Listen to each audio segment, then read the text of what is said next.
Welcome to day 7 for boundary setting. It's tempting to think that saying yes is a path of least resistance. Could be a favour for a friend, a late night email reply, an endless stream of obligations that you always seem to have that trickle into our days, and they shape a life that doesn't quite feel like our own. But here's the thing, boundaries, whilst they're uncomfortable to set, are what allow us to truly show up for others and ourselves. And psychologists call this the cognitive bandwidth, the finite mental energy that we all have. Every time we stretch ourselves too thin, we chip away at this ability to focus, to connect, and to thrive.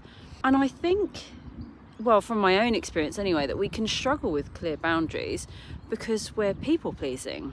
I had a client that struggled with boundaries, and it's really important that you get to the root of this and ask, why am I allowing this? It's often rooted from childhood or from habits that set a precedent. But just know that boundaries are invitations to healthier, more authentic relationships. So where's the best place to start? I would say just to start in the one area that you're feeling most overwhelmed.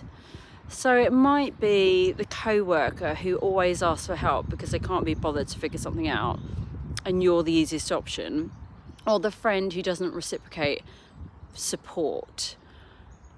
I would say set boundaries in those places that are draining you. And sometimes actually we need to set boundaries for ourselves because our inner critic, that voice in our head, is constantly demanding more from us. So I would say a good goal for today would be to set a boundary. You don't have to set it perfectly, but do it firmly and just notice how much lighter you feel.